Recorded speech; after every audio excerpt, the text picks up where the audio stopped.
Should the Niners trade a defensive lineman? And what did David say in particular? He said it for, let's see, top DB or wide receiver. I don't think you're going to get a top DB or wide receiver, but that is the Niners' strength, their depth at D-line. They could use another DB. They could use another wide receiver. They could use another guard. Do you think the Niners make a trade here?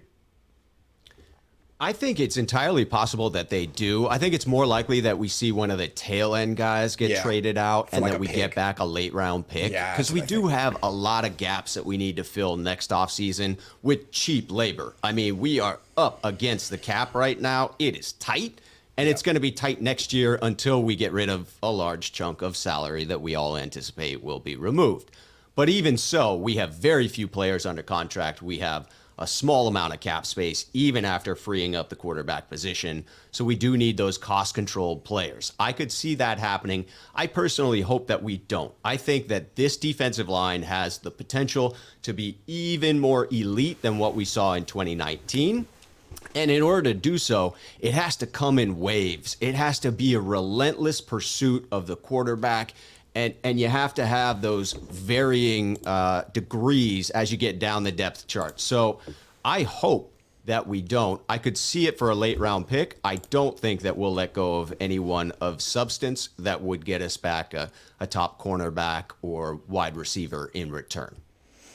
Yeah, I think the one guy they could trade to get someone interesting would be Javon Kinlaw. And I don't think they're ready to do that.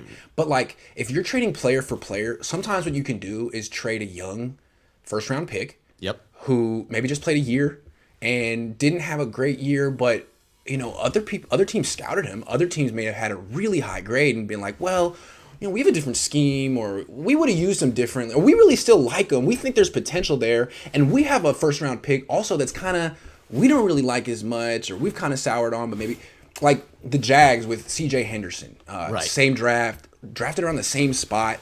They're kind of, they want to trade him. I don't know if the Niners would do that, but if you want to get a top DB or wide receiver, you can look for other guys around Kinlaw's age that have kind of underperformed and do the whole like grass is greener, give them new scenery thing, see if it works. Yeah, it feels early to me to pull the plug on Kinlaw, especially. Remember the Niners did that with A.J. Jenkins. They traded him for Jonathan Baldwin, who was another guy who would kind of first round pick. That felt right. Yeah. That felt like the time to pull the plug on A.J. I mean, no offense, Mr. Jenkins, but that was rough. Right.